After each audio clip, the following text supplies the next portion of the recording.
brothers and sisters, what's going on? This is Steel Sermon in the house. Early Thursday morning with another video. As always, do me a favor, like, comment, subscribe, follow on Instagram. Link in the description. Been a while since I made a pirate video, and honestly, it's kind of for the best that I don't talk about them. Because honestly, I just don't know how much more I can take, and I don't know if I do want to take any more of it. 3 straight series, this team has been swept. The offense, if you even want to call it that, is just completely non-existent. I've seen some terrible Pirates offenses, but I gotta tell you, this offense is just horrible. There are not enough words in the English dictionary to describe how bad this offense was and how bad this offense is.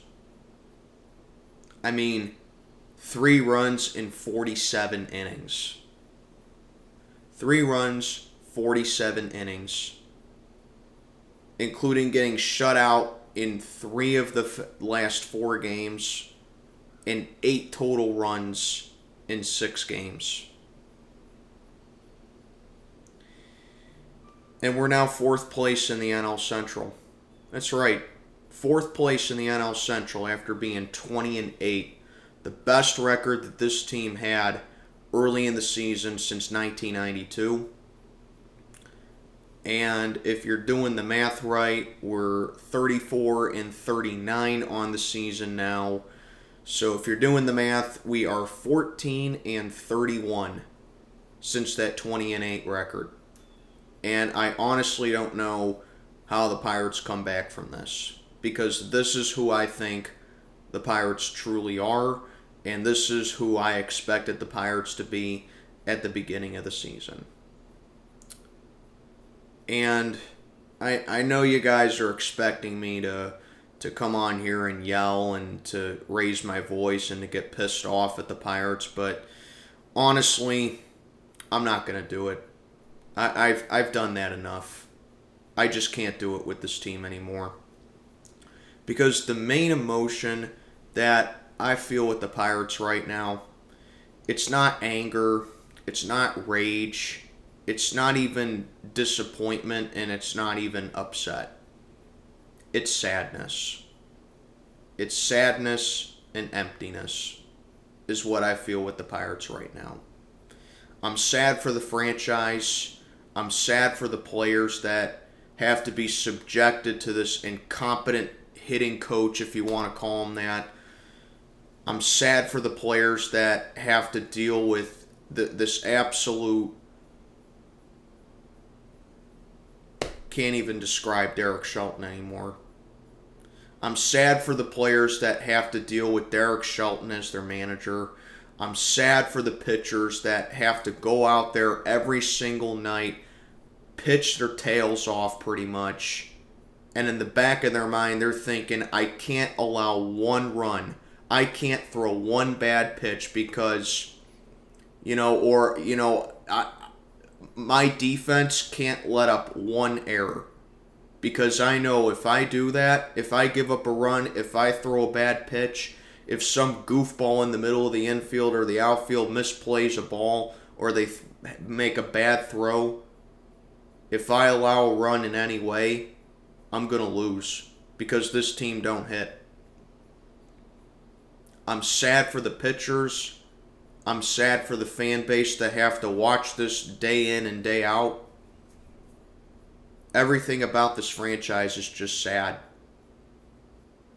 And I get that we're dealing with injuries, okay? I know McCutcheon's hurt. I know Brian Reynolds are hurt. They're minor injuries. They're going to come back soon. You can scream to the heavens all you want about O'Neal Cruz, but it doesn't even matter. And I know, Henry Davis got called up, and he's been, he's been swinging the bat pretty well, but the fact of the matter is, Andy Haynes and Derek Shelton are doing what I've suspected that they're going to do with Henry Davis. They're going to ruin him. Because specifically in this series against the Chicago Cubs, 3 different lineups once again. It just goes to show you that this guy, Derek Shelton, he's not a major league manager. And Andy Haynes is not a major league hitting coach. 3 different lineups, 3 different games. Henry Davis plays right field in the first game. He gets a double, his first major league at bat. Good for him. And he gets rewarded the next day with getting benched. Oh, but then the third game he's DHing for some reason. Henry Davis is not a designated hitter. You should be putting Henry Davis either in the outfield or his natural position, which is catcher. And Jason DeLay and Austin Hedges just aren't cutting it behind home plate. I don't think I need to say that. Oh, but they're good defensively. Yeah, well, you know what? We may be okay defensively. I'm not even saying we're great defensively anymore because the middle of the infield is just a complete disaster. Except for Ke'Bryan Hayes. But the point is, I don't know how much more we have to see Austin Hedges and Jason DeLay behind plate. I really don't. But getting back to the offense, because this offense is just absolutely disgusting. It's in the 20s. This offense is now in the 20s after it was top 5 in every category pretty much to start the season off. You got guys like Tupac Marcano. You got guys like Ji-Hwan Bae. Josh Palacios, when he got called up, was swinging the bat pretty well. You got Carlos Santana and you got Jack Suwinski, who can either be the best hitter on the face of the planet or the worst hitter of all time, with absolutely no in between. They're major contributors, and yet they're not seeing any playing time. And yet and when they are getting playing time, they're taking steps back because of Andy Haynes. You got Rodolfo Castro, who's really good against lefties. He's taking steps backward. Connor Joe, he has a good swing. He's taking steps backward. And this just all goes... This offensive ineptitude, it falls on the shoulders of Andy Haynes. I mean, sure, Derek Shelton is terrible with the lineups, and I absolutely blame Derek Shelton for the majority of this, but when it comes to the offense being this bad and this inept, it's on Andy Haynes. Because you take a look at the past couple seasons with the Bucks. I mean, 2020 we were 19-41 in a shortened season with one of the worst offenses in the league. We had one of the worst offenses in the league because we had no talent. 2021, pretty much the same offense. Again, no talent. And last year, I mean, you call up guys like O'Neal Cruz and Bly Madris, but still, granted, the offense was pretty bad. And now Andy Haynes has half a year under his belt. So let's go to now 2023. And by the way, 2021 and 2022, back-to-back 100-loss seasons. But now you come to this year. You know, one of two things needs to happen with Andy Haynes. This is literally all I have left to say. One of two things need to happen. Number one, if Andy Haynes continues this stupid philosophy of wait for your perfect pitch, watch every single pitch whiz right past you, and then when it's the absolute perfect pitch, the one that you absolutely can't resist hitting, swing away at it. If this continues by the All-Star break, I would say, which is in a couple weeks actually, it's June 22nd now, and I'm sitting down here saying that Andy Haynes needs to do this, or this needs to happen with Andy Haynes. If it doesn't improve by the All-Star break, Andy Haynes needs to go. I don't know what else to say. He needs to be shown the door. He needs to, get thrown in the Allegheny River. He needs to just be gone. Or number two, if Andy Haynes absolutely has to stay, the players need to just stick it to him. And they need to be like, you know what? Screw you, Andy. Your philosophy sucks. And the only way that we're going to be any kind of good with offense is if we take matters into our own hands. We're going to run this offense, and we're going to do the offense our way. Because I believe that when the Pirates do have, when the players do listen to themselves offensively, this is one of the best offenses in the league. But Andy Haynes just gets in their head, tells them to wait for the walks, just tells them to wait to get on base, because that's his philosophy. And what's the grand prize for it? An inconsistent offense, an offense that scores 3 runs in 47 games, 3 shutouts in the last 4 games, 8 total runs in 6 games. I don't know what more these guys need to see as far as Andy Haynes goes. And if that's not alarming enough for you offensively, maybe this will be alarming. In the last 7 games, the Pirates as a team are batting .233. .233 as a team in the last 7 games. Actually, no, this is overall. But the next group of stats I'm going to get to are the next 7 games. But this season, the Pirates as a team are batting .233. They have an on-base percentage of .316. They have a slugging percentage of .361. And their OPS is .677.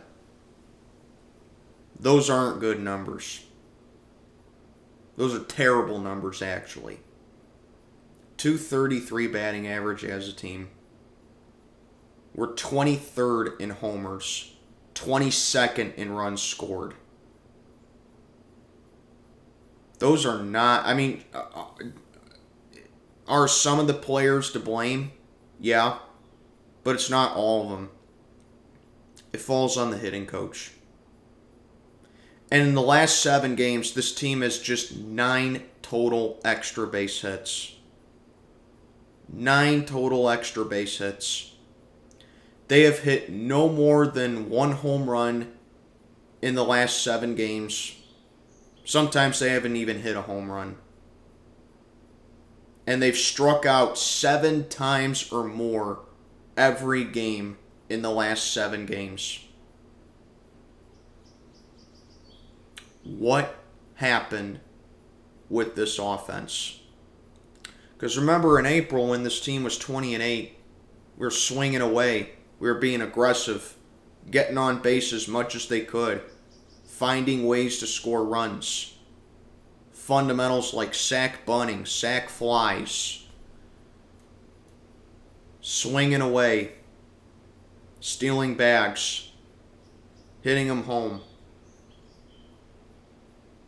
And then there were parts of May where they were doing the same thing. I tried to give the Pirates the benefit of the doubt in May where we were on that skid and we were in that slump, and I was like, you know what? It's just a bad slump. It happens to every team. I still think this team will be fine, but they have not improved at all. They have not improved.